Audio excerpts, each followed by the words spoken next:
Test 2.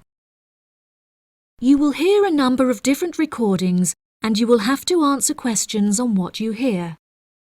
There will be time for you to read the instructions and questions, and you will have a chance to check your work.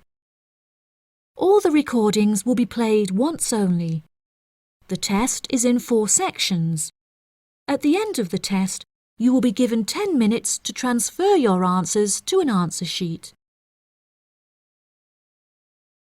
Now turn to Section 1. Section 1.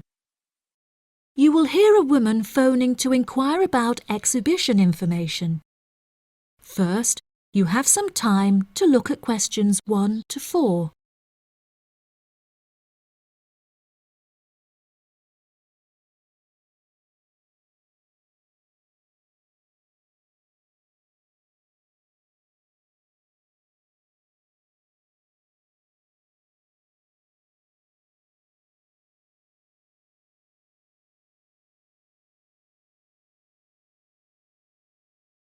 You will see that there is an example that has been done for you.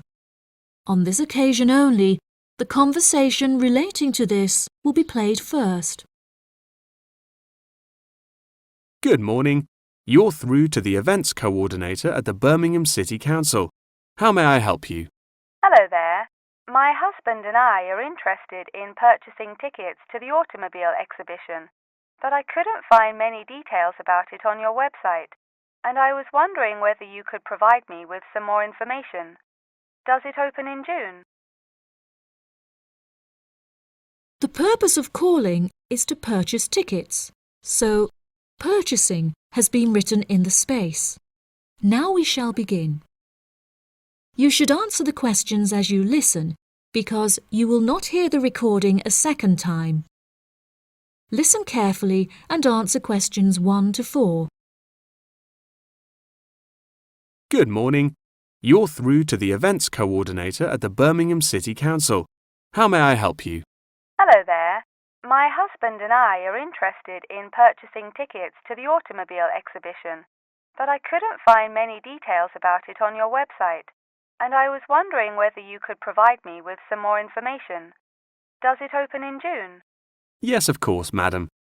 The exhibition will take place during July and will showcase the history of automobiles from the very first commercial car in the late 1800s all the way through to the present day. Is the exhibition open for the duration of July? No, madam. The exhibition will last 3 days, from the 1st of July to the 3rd of July, and then the cars will be taken to another exhibition. Okay. Does the exhibition focus on a certain manufacturer? No, it will showcase a wide range of manufacturers. Wonderful. I'm ever so fed up of going to these shows and only seeing one manufacturer. Are there any opportunities to sit in or even drive the cars? There will be many opportunities for you to sit in the cars. However, some of the cars will only be available to observe. We are yet to be told whether any of the antique cars will be available to drive. However, there will certainly be an opportunity to test driving some of the more modern cars on a purpose-built track. That sounds like great fun. I mustn't forget to bring my camera, or my husband will never forgive me. I'm afraid to say that cameras are actually strictly not allowed to bring into the exhibition. There will, however, be a section where a professional photographer will be available to take photos of you sitting in a car in period clothing. Well, that sounds like it could be fun, but I assume the photos won't be free. On the contrary, one free photograph is included within every ticket, but each photo after this will cost £5.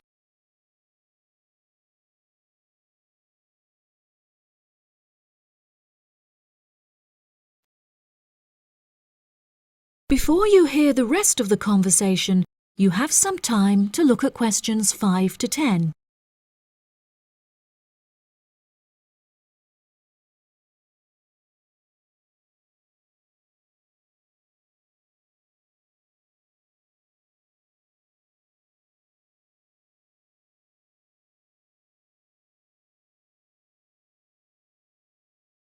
Now listen and answer questions 5 to 10. That's a nice surprise. Not many things are free anymore. I've been asking around about the ticket prices, but I haven't yet had a definite answer. Is it correct that the tickets are £100, whether you buy them now or on arrival? I'm afraid not. If you buy the ticket in advance, the price is £110, but it's £165 on the door. Oh, goodness. I suppose I'd best pay for them now then. Is it possible to buy tickets from you now over the phone? Yes, of course, madam. I'll transfer you to the box office manager, Mark Edgeworth. That's EDGEWORTH.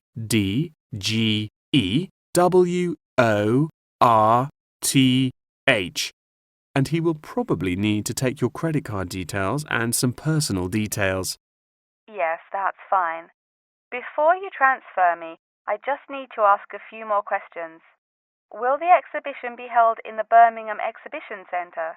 I think that's where I went last time. No, madam. The Birmingham Exhibition Centre is currently undergoing some renovations, so this year all exhibitions will be held in the Summer Palace. Summer Palace? I'm not entirely sure where that is. Well, it's not too far from City Centre. Once you're in the centre, you should be able to find signs for the palace. If not, most people in Birmingham will be able to direct you. Neither my husband nor I am particularly good with directions. Is there anywhere I can find this information on the internet? Our website will give you an address. Perhaps you could visit www.directions.com for more detailed information, and they should be able to provide you with step-by-step instructions. Okay. And is this the best way to contact you, by phone? I think the most convenient way to contact us is inquiring online, which is much simpler than having to dial various different numbers to reach the right person. Unless you have any more questions, I'll transfer you now. No, that's great. Thank you for your help. That is the end of section 1. You now have half a minute to check your answers.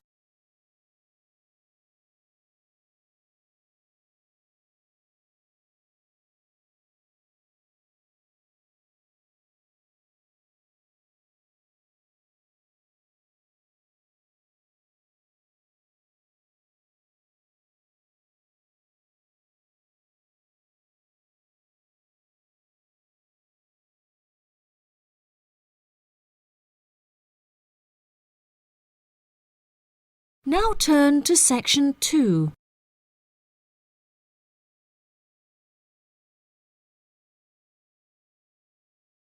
Section 2. You will hear part of a talk given by a member of staff at a hospital. First, you have some time to look at questions 11 to 15.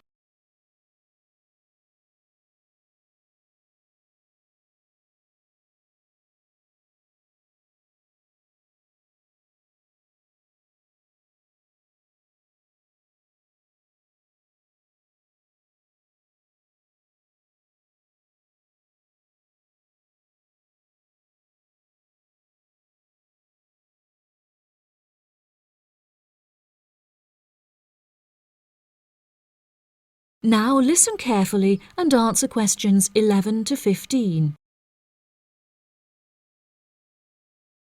Hello, and welcome to the homepage for the Healthy Hearing Medical Clinic and Surgery, where we'd like to share a little more information about the services we provide and more. Our hospital is one of the leading specialised hospitals in the United Kingdom, attracting the very best healthcare professionals from around the globe. Not only are we a leading medical practice, but we are also the only hospital in the United Kingdom dedicated entirely to the treatment of and research into the curing of hearing loss. Our facilities and staff here are renowned across Europe, attracting thousands of patients a year. Our consultations can number anything up to 11,000 patients a year. However, we aim to treat around 5,000 patients a year so as to maintain and ensure the quality of our services. Our patients are guaranteed the highest standard of care as well as the use of our first-class facilities. All patients requiring overnight treatment are provided with their own private room with ensuite facilities, as well as a state-of-the-art entertainment center, which includes a flat-screen LCD television and PlayStation. Appointments with our healthcare professionals can be made at any time during the week, with female doctors available between 8 a.m. and 11 a.m. If you need to see a doctor outside of these times, please visit the Out of Hours page of our website for more information.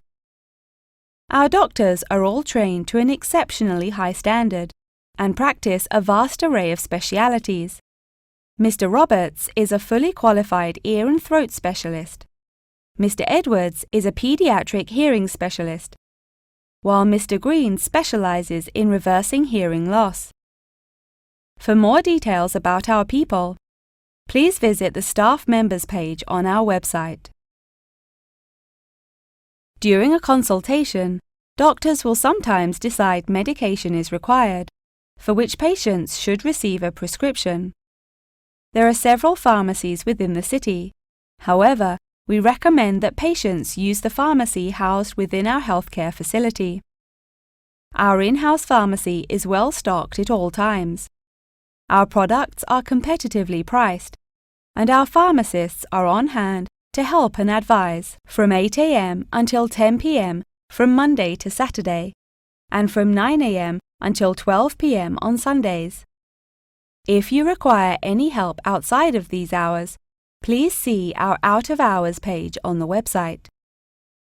Since the Healthy Hearing Medical Clinic and Surgery also functions as a teaching hospital, we aim to provide our students with every opportunity to expose themselves to medicine in practice.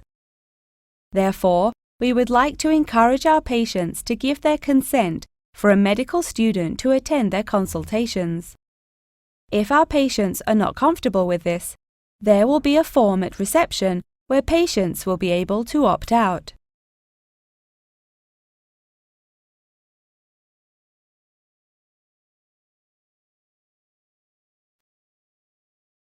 Before you hear the rest of the talk, you have some time to look at questions 16 to 20.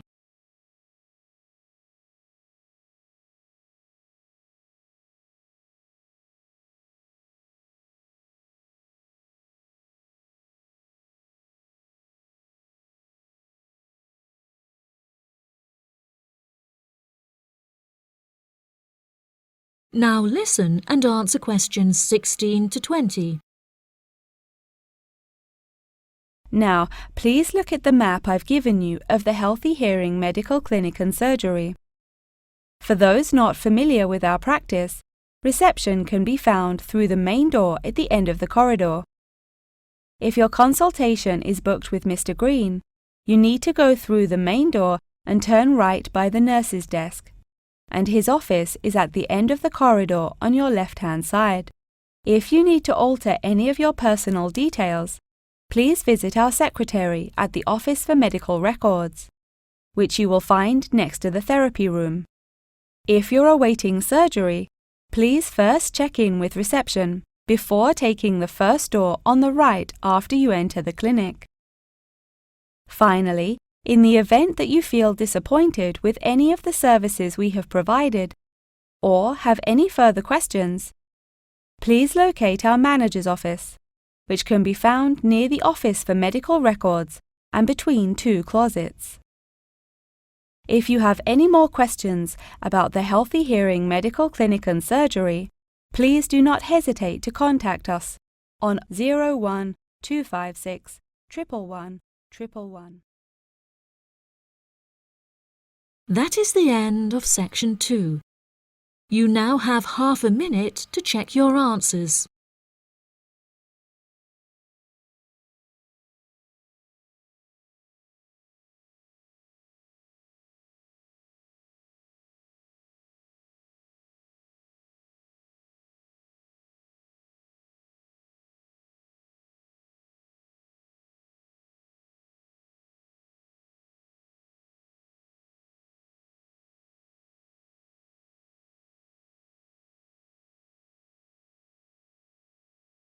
Now turn to Section 3.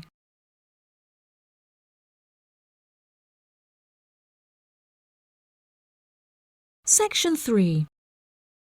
You will hear Jim and Jane, 2 students, talking about their professor's lecture. First, you have some time to look at questions 21 to 25.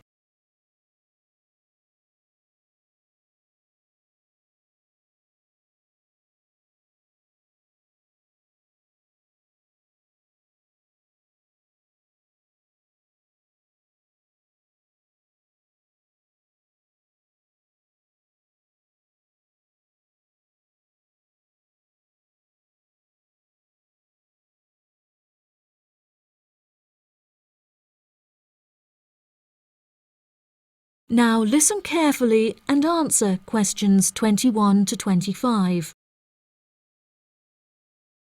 Jane, what did you think of Professor Morgan's lecture?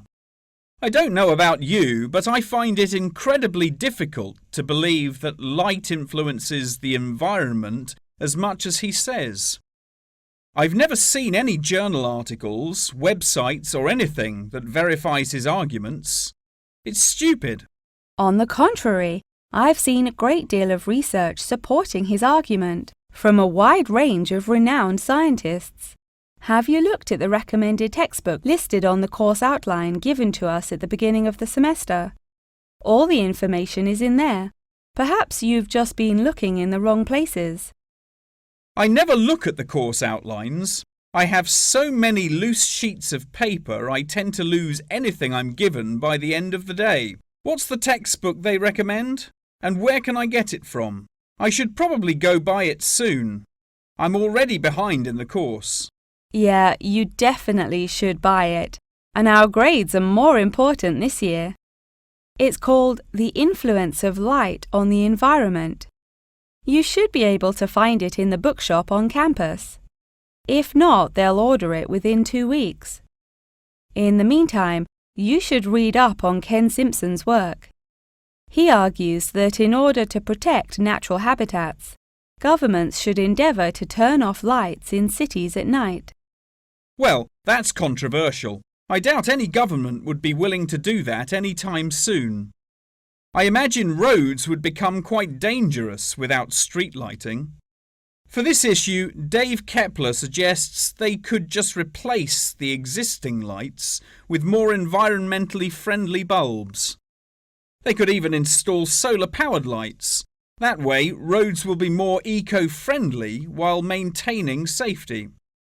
Although I guess they wouldn't be particularly effective in colder countries, especially during the winter. That's quite a good idea, actually. The price of solar power is supposed to be on par with electricity within the next few decades, and it was on the news this morning. I've also heard that, according to Sharon Gray, in countries with more sunlight, insect-eating animals tend to be smaller in size. Since there are fewer insects, and the remaining insects produced a smaller number of eggs. Yeah, I think I read somewhere that sunlight also has a negative effect on the quality of water, but I'm not sure I believe it. In many hot countries, particularly developing countries, there is a lot of water pollution caused by factories rather than sunlight. Nevertheless, Maria Jackson says that in direct sunlight, the surface of the water becomes more translucent. Therefore, it affects the amount of sunlight that aquatic insects can absorb. Not much research has been undertaken to prove Jackson's theory, but it seems to have been widely accepted anyway. I've never heard of that. I'll have to look it up on Google. The only other theory I've studied is Barbara Swallow's study on how declined insect population adversely affects the frog population. Not that I'm complaining. I hate insects, especially spiders. You have arachnophobia? I never would have guessed. Didn't your brother have a pet black widow spider? Yes, he did, and I hated it. It escaped from its cage once, and we never found it. I had nightmares for months.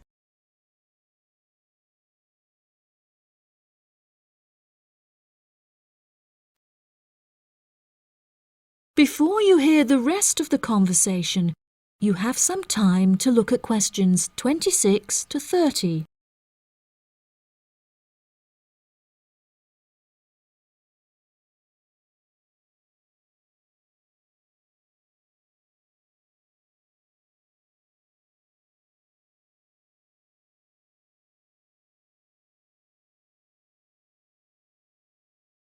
Now listen and answer questions 26 to 30. Okay, now I'm getting goosebumps. Let's change the subject. What's your stance on natural and artificial light? Honestly, I'm not sure it makes much difference which one you use. Species will die out either way. I think the real argument we should consider is global warming and protection or replacement of finite fuels. Solar power provides us with an incredible opportunity to replace electricity, and governments should definitely increase spending on research in this field. The theories discussed in our lectures, like Simpson's and Gray's, are so vague and lack proof, so I don't understand why we even study them. I see what you mean. I don't like learning unsupported theories for exams, and I'd rather spend my time learning something else. For example, I'd be much more interested in studying the animals in safari parks than researching migratory birds, particularly the effect of tourists on the quality of life of animals. As we know, every year thousands of visitors will drive in their own vehicles or ride in vehicles provided by the facility to observe freely roaming animals. Yeah, that would be really interesting. Especially those animals living in more tropical countries like Borneo. Following on from that, I want to study how bringing animals over from foreign countries to put in our zoos affects their life expectancy. For example, do you remember when China sent pandas to Edinburgh Zoo? Apparently, one of the pandas became depressed, but it was never explained why. To me, obviously, you can't take an animal out of its natural habitat and put it in a cage on the other side of the world. It just doesn't work. That is the end of section 3. You now have half a minute to check your answers.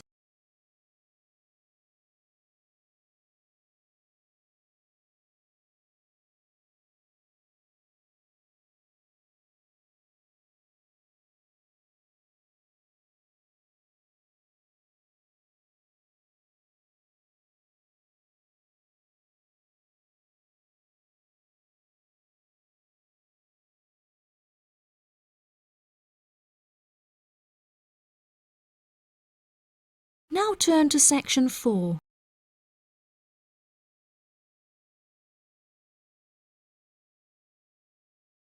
Section 4. You will hear a talk on the history of football in Great Britain in the 19th century. First, you have some time to look at questions 31 to 40.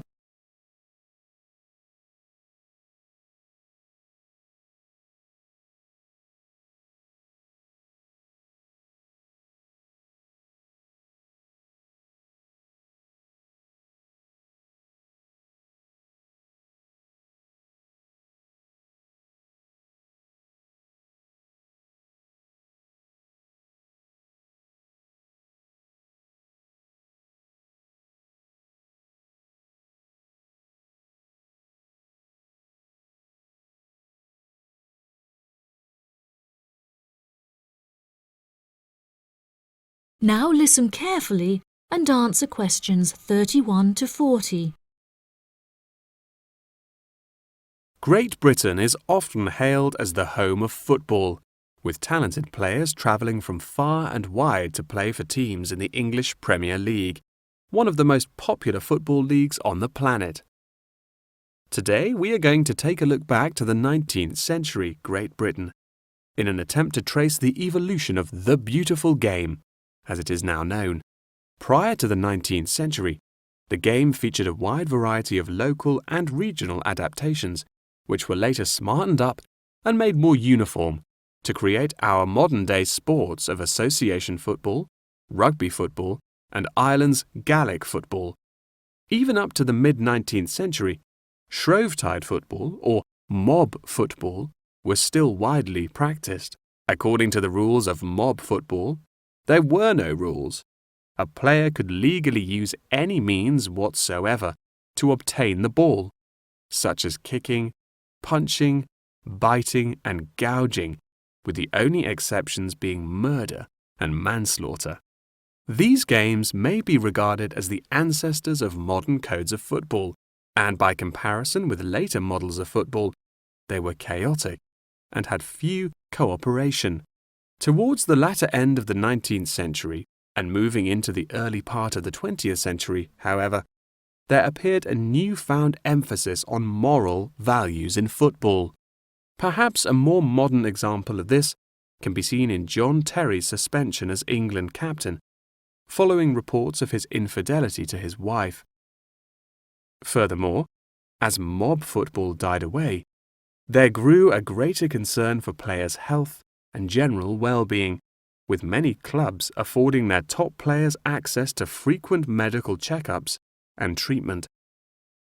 Despite the presence of Great Britain's unique state-funded National Health Service, football clubs are still seen today providing team members with state-of-the-art healthcare facilities, with the top clubs even housing their own specialist doctors and physicians.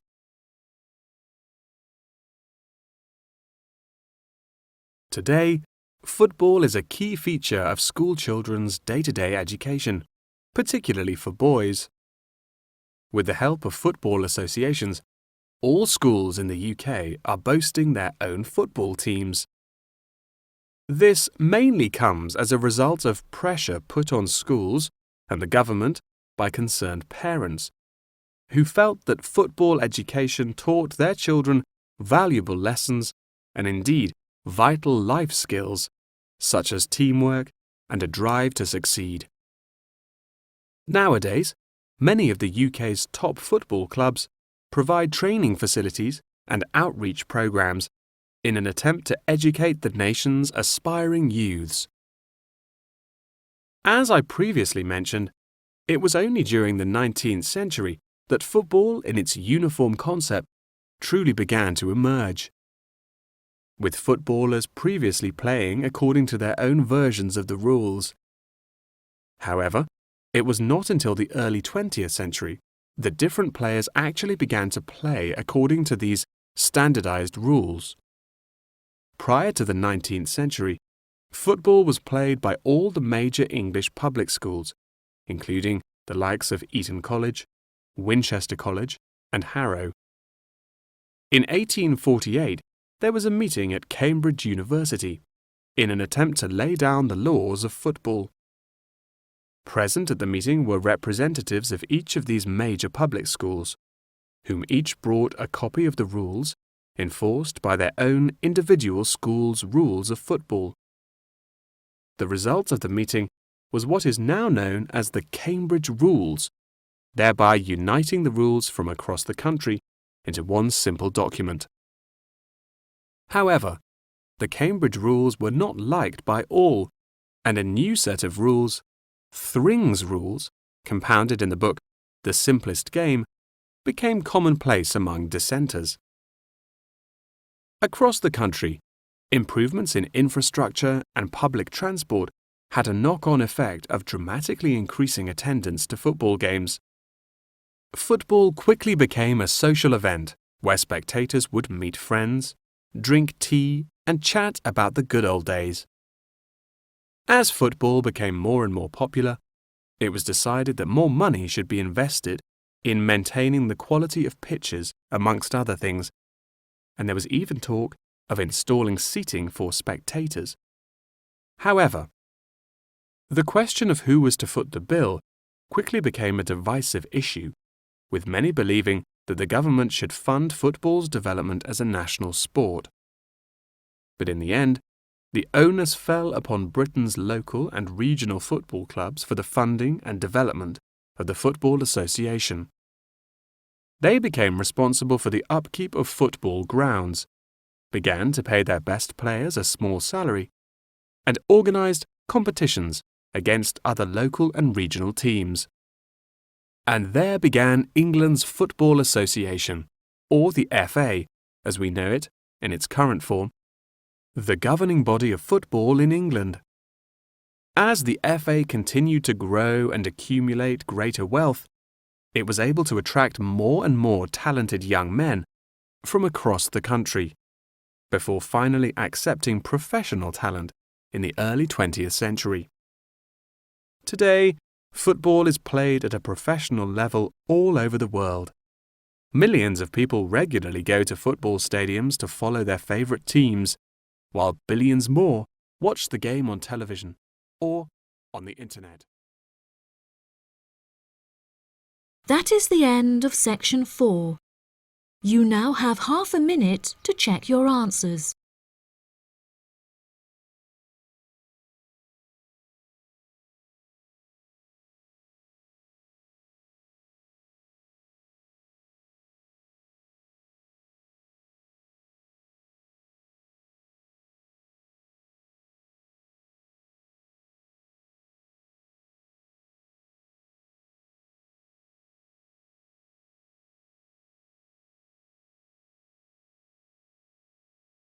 That is the end of the listening test. In the IELTS test, you will now have 10 minutes to transfer your answers to the answer sheet.